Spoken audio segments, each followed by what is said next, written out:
Class 10th എത്തുമ്പോൾ എല്ലാ പേരും പറയാൻ തുടങ്ങും, 10th ടഫായിരിക്കും, ഇങ്ങനൊന്നും പഠിച്ചാൽ പറ്റില്ല, ക്വസ്റ്റ്യൻ പേപ്പേഴ്സ് നിങ്ങളുടെ ടീച്ചേഴ്സ് അല്ല പ്രിപ്പയർ ചെയ്യുന്നത്, ആൻസർ ഷീറ്റ്സ് പോലും നിങ്ങളുടെ ടീച്ചേഴ്സ് അല്ല കറക്റ്റ് ചെയ്യുന്നത്, സിലബസും ഒത്തിരി ടഫായിരിക്കും എന്നൊക്കെ. ഇതൊക്കെ കേട്ട് ടെൻഷൻ അടിക്കേണ്ട ഒരു കാര്യവുമില്ല. ബിക്കോസ് 10th നിങ്ങളുടെ ലൈഫിലെ ഏറ്റവും ബ്യൂട്ടിഫുൾ ക്ലാസ് ആയിരിക്കും ആൻഡ് ഈസി ആയിട്ട് തന്നെ നിങ്ങൾക്ക് നല്ല പെർസെൻറ്റേജ് സ്കോർ ചെയ്യാനും സാധിക്കും. ക്ലാസ് 10th ചില കുട്ടികൾക്ക് പറ്റുന്ന ചില മിസ്റ്റേക്സുകളുണ്ട്. ഈ മിസ്റ്റേക്സുകൾ മനസ്സിലാക്കി അത് അവോയ്ഡ് ചെയ്ത് കഴിഞ്ഞാൽ ഉറപ്പായിട്ടും നിങ്ങൾക്ക് 95% മുകളിൽ സ്കോർ ചെയ്യാനായി സാധിക്കും. So let's begin. Mistake number 1, the way of thinking. Class 9th എല്ലാ പേർക്കും നല്ല പെർസെൻറ്റേജ് ആയിരിക്കില്ല കിട്ടിയിട്ടുണ്ടാവുക. 50, 60, 80, 90 ഇങ്ങനെ പല റേഞ്ചിലായിരിക്കും മാർക്സ് കിട്ടിയിട്ടുണ്ടായിരിക്കും. സോ ക്ലാസ് 9th എനിക്ക് ഇത്രയും മാർക്സ് മാത്രമേ കിട്ടിയുള്ളൂ, അതുകൊണ്ട് 10th എനിക്ക് ഇത്രയൊക്കെ തന്നെയായിരിക്കും കിട്ടുക. ഈ ഒരു mind set is very bad. Reality is 50% 9th കിട്ടിയ ഒരു കുട്ടിക്ക് ഈസി ആയിട്ട് 10th 95% മുകളിൽ സ്കോർ ചെയ്യാനായി സാധിക്കും. Because 10th is very easy, no need to worry. മനസ്സിൽ ഇന്ന് തന്നെ ഉറപ്പിച്ചോളണം ദാറ്റ് 10th നിങ്ങളുടെ ലൈഫിലെ ഏറ്റവും ബെസ്റ്റ് ക്ലാസ് ആയിരിക്കും and the 10th board exams will be the best exam in your life. So you can do it.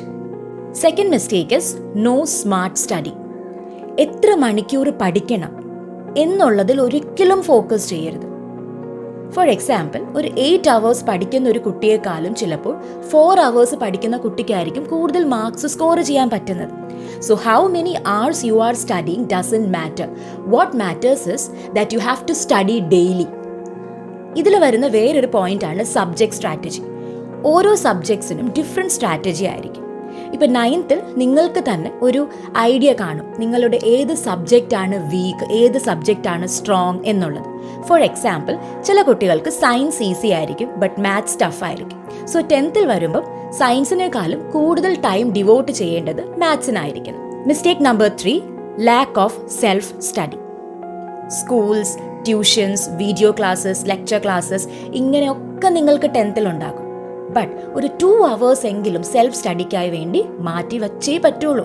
Because എത്ര extra classes attend ചെയ്താലും അല്ലെങ്കിൽ എത്ര ലെക്ചേഴ്സ് അറ്റൻഡ് ചെയ്താലും നിങ്ങൾക്കത് സെൽഫ് സ്റ്റഡിക്ക് പകരം ഒരിക്കലും ആകില്ല.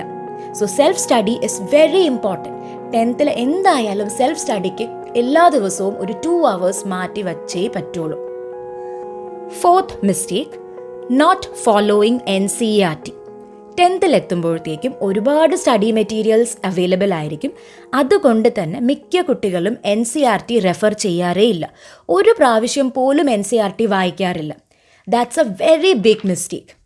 NCERTയുടെ ഓരോ ലൈൻസും നിങ്ങൾ വായിച്ചേ പറ്റൂ.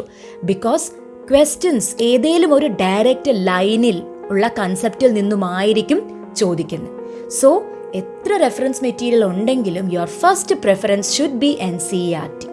Fifth mistake, not maintaining consistency. Academic year start ആകുമ്പോൾ തന്നെ you have to start study. എല്ലാ ദിവസവും എന്തൊക്കെ പ്രോബ്ലംസ് വന്നാലും you should spend some time for your studies. Because consistency ഒരു ഇമ്പോർട്ടൻറ്റ് ഫാക്ടറാണ് നിങ്ങളുടെ റിസൾട്ട് ഡിസൈഡ് ചെയ്യുന്നത്. ഒരു ടോപ്പർ 1 to 2 hours മാത്രമായിരിക്കും പഠിക്കുന്നത്, ബട്ട് ഫുൾ അക്കാഡമിക് ഇയറിൽ പഠിക്കുന്നുണ്ടായിരിക്കും. സോ ലൈഫിൽ എൻജോയ് ചെയ്യാനും അതിൻ്റെ കൂടെ തന്നെ പഠിക്കാനും ട്രൈ ചെയ്യണം. Sixth mistake is no writing practice. കൂടുതലും നോട്ട്സ് വായിച്ചായിരിക്കും പോകുന്നത്, ബട്ട് ഒരിക്കലും അങ്ങനെ ചെയ്യരുത്. You have to write and practice. ഇപ്പം മാത്സ് ആയാലും ഒരുപാട് ക്വസ്റ്റ്യൻസ് സോൾവ് ചെയ്ത് പ്രാക്ടീസ് ചെയ്യാം. അതേപോലെ സയൻസ്, സോഷ്യൽ, ഇംഗ്ലീഷ് ഒക്കെ ആകുമ്പോഴത്തേക്കും ഓരോ ക്വസ്റ്റ്യൻസും എഴുതി തന്നെ പ്രാക്ടീസ് ചെയ്യാം. ബിക്കോസ് ബോർഡ് എക്സാംസിൽ ആൻസേഴ്സ് എഴുതുന്നതിനും പ്രത്യേകം മാർക്സ് ഉണ്ട്. ബിക്കോസ് ആൻസർ എഴുതുന്നതും ഒരു ആർട്ടാണ്. അതുകൊണ്ട് തന്നെ മാക്സിമം ആയിട്ട് റൈറ്റിംഗ് പ്രാക്ടീസും കൂടി കൊടുക്കുക. ഇങ്ങനെ എഴുതി പഠിക്കുമ്പോഴത്തേക്കും നിങ്ങൾക്ക് ടൈം മാനേജ്മെൻറ്റിനും അതൊരു ഹെൽപ്ഫുൾ ഫാക്ടറായി മാറും. സോ റിമെമ്പർ, 10th നിങ്ങളുടെ ലൈഫിലെ ഏറ്റവും ബ്യൂട്ടിഫുൾ മെമ്മറീസ് ഉള്ളൊരു ക്ലാസ് ആയിരിക്കും. എപ്പോഴും പഠിച്ചുകൊണ്ടിരിക്കണം എന്ന് ഞാൻ ഒരിക്കലും ഇൻസിസ്റ്റ് ചെയ്യില്ല. Because it's your life, you have to enjoy it also. Life enjoy കൂടി ചെയ്യണം. അതിൻ്റെ കൂടെ തന്നെ കൺസിസ്റ്റൻ്റ് ആയിട്ട് പഠിക്കാനും കൂടി ട്രൈ ചെയ്യണം. Because 10th is a class where you can show who you are എന്നുള്ളതാണ്. അപ്പോൾ ഇവിടെ നിങ്ങൾക്ക് നല്ല മാർക്സ് കിട്ടി നിങ്ങൾക്ക് ഷൈൻ ചെയ്യാൻ കിട്ടുന്ന ഒരു ഓപ്പർച്യൂണിറ്റി കൂടി ആണ്. വീഡിയോ ഇഷ്ടപ്പെട്ടെങ്കിൽ ലൈക്ക് ചെയ്യാനും ഷെയർ ചെയ്യാനും മോട്ടിവേഷൻ അൺലോക്ഡ് സബ്സ്ക്രൈബ് ചെയ്യാനും മറക്കരുതേ. So believe in your self and have A wonderful day.